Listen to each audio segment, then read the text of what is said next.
What's up guys, Justin the Pool Guy here with another pool transformation video. Let's jump into it and see how it goes. Alright, so this customer here, they called us out. They had tile company come and do repairs on the tile here on the steps and tanning ledge, right? They drained the water all the way down, past the first step, filled it up. That's what this dude's talking to me about right now. Telling me the whole story. Anyway, drained it all the way down, did the repair, filled it back up. Well, I guess they didn't tell him that he needs to call somebody out here and get these chemicals rebalanced because they didn't do it. So it sat without chemicals running for about a week and then turned green, and the customer called us. Now, in the area that I work in pretty much all the time is always going to be high in pH and alkalinity. This one's no different. pH was about an 8+, and alkalinity was about a 250, 260 if I remember correctly. I'm going to add some calcium and everything later, but my main concern right now is to really just get the pool back to looking good, and then I can make sure everything else, like my stabilizer's on point, my calcium's on point. Plus, I usually, if I have to add a lot of calcium to the pool, I don't do it all in one shot. I'll come back multiple days and add that. So first thing I'm adding here is getting the pH and alkalinity down. We're going to do 2 gallons of acid in the pool.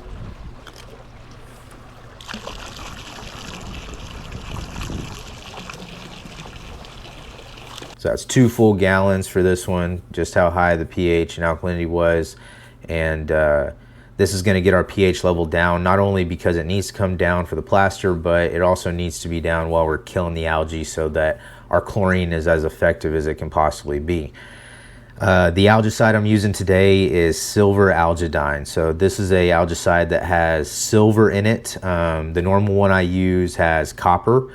Now this one's normally a little bit more expensive per dose, but I got a little bit of a deal on it from Texas Pool Supply, and so I'm giving this one a try. Added about 16 ounces of algicide to the pool, and then I'm going to add about 8 pounds of cal hypo, so chlorine shock. That's what I'm adding right now. And once I add that, I'm going to go ahead and get my stainless steel brush and brush everything twice if I can.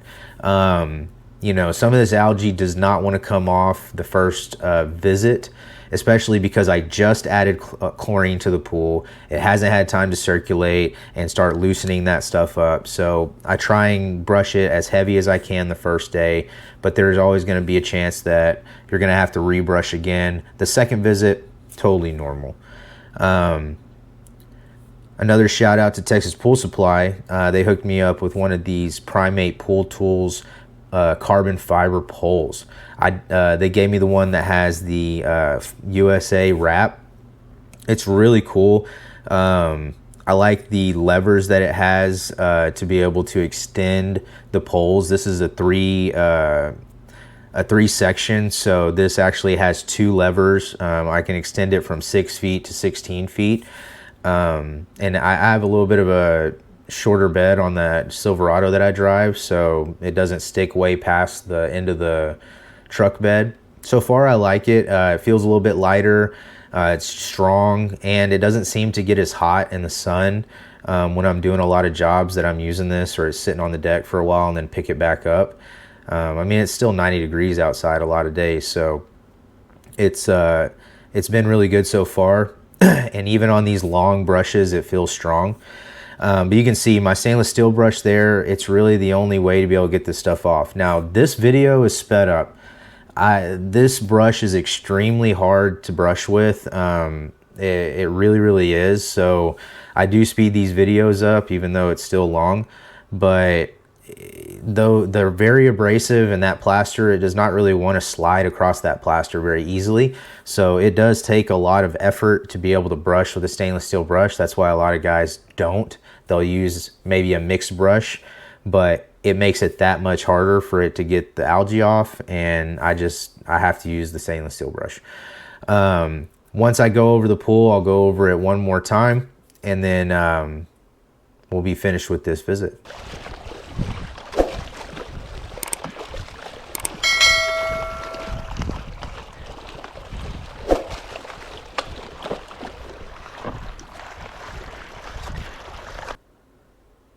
All right, the last little things here. So since we're dropping out all that algae, we're gonna use a flock, which is, this one is Super Flock, something I still had in stock here. So liquid flocculant, add it around the pool, and it's going to basically drop any suspended debris in the water to the floor to allow me to vacuum it out.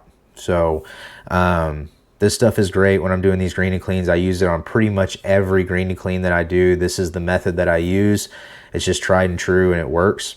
And then the only other thing I'm putting in here is about 16 ounces of CV600 by Orinda. It's a water enzyme.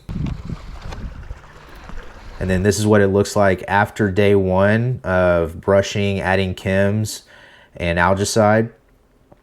And then this is a Friday, we'll be back out on a Monday to go ahead and get the pool retreated, see what it looks like, and hopefully be done with it.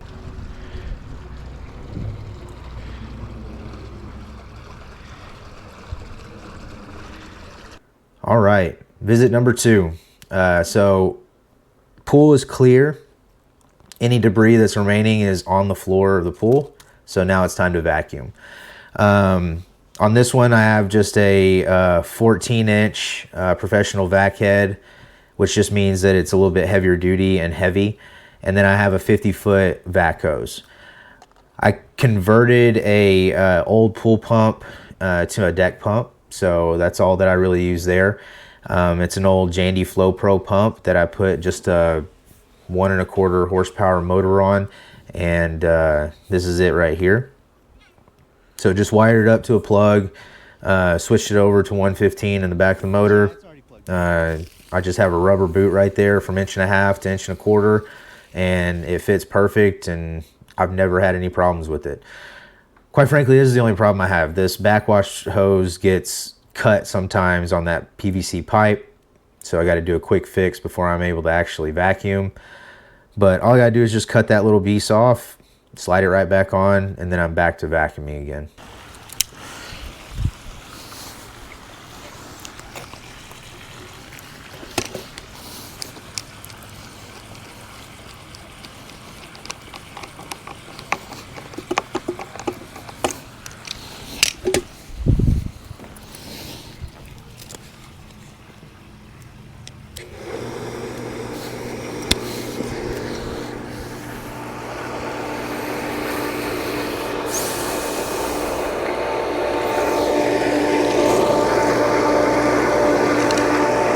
Now that I fixed the hose, I just turn on the pump and let it prime up.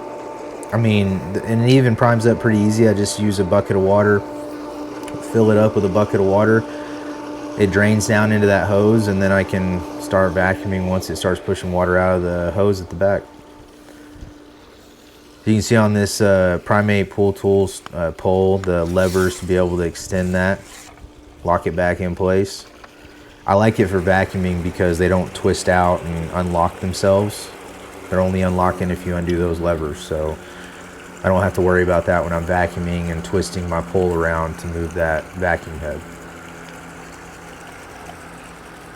Anytime I do a vacuuming, I have to go pretty slow. This is a little sped up just for time, but I try and go slow because any excess movement that causes it to not get pulled into the vacuum just makes everything cloud up. Eventually, if you do that too much, you're not able to see through the pool, and then you're just vacuuming blind. So there are times when I have to come back and re-vacuum again when there's just that much debris in the pool, or if there's a lot of bigger debris like leaves that I wasn't able to get out before I dropped it. That causes me to usually have a lot of the pool cloud up because my vacuum will get clogged. I have to stop vacuuming, and then it just makes a big issue. This one, however, no trees around, so I didn't have to worry about leaves, just the algae.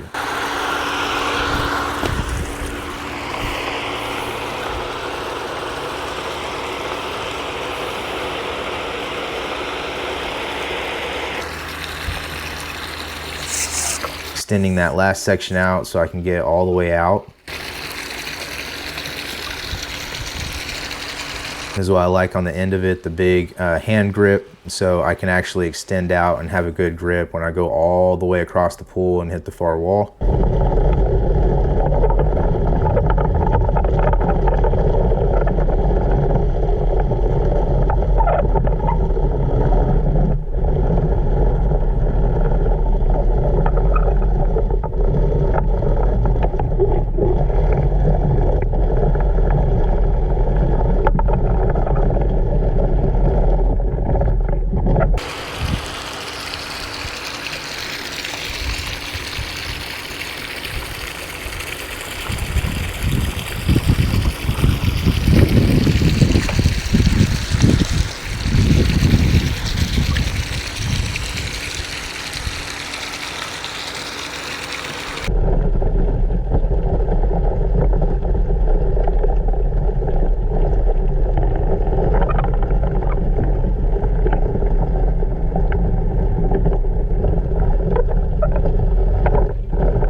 You know, I really like this camera angle. I need to do this on one that's a white bottom pool with like really dark debris on the bottom, because you'll see that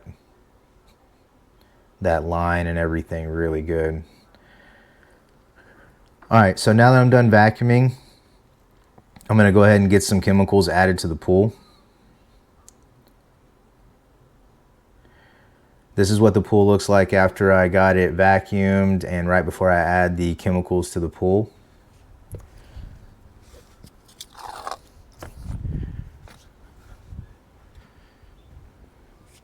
It looks so much better in just like 2 days. Another look at that American flag wrap on that Primate pool tools.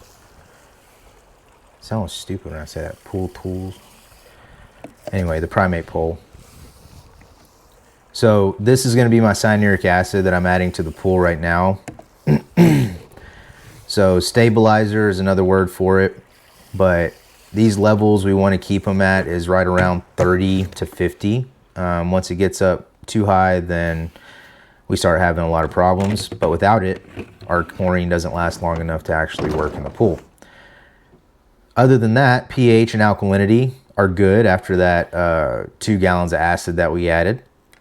And really all that we're needing to do right now is get our chlorine level back up between a 3 and a 5. So I'm doing 1.5 pounds of cal hypo. And then the only other thing that I'm really going to add to it is just some clarifier. And that's going to help clear up anything that possibly clouded up the pool as I was vacuuming, or any enzymes that, or well, it's an enzyme, so it'll basically eat up any non-living organisms, right? And help filter those out. Always make sure you rinse your bucket completely. I use this bucket for everything that I bring to the pool pretty much. So if I don't rinse that out completely every single time, you can have a chemical reaction that causes a fire or explosion in your hand. That would not be good. And anytime you add chlorine to the pool, like right now there's no algae in the pool, but I'm going to do a rebrush. Anytime you add chlorine to the pool, like powdered chlorine or any powdered material goes in the pool, anything that sits on the bottom, you want to brush up and get it completely circulating in the water of the pool. Anything that sits on the bottom is a risk for staining. So if you just toss powdered chlorine in the pool and don't brush it, there's a good chance you'll bleach out parts of that plaster.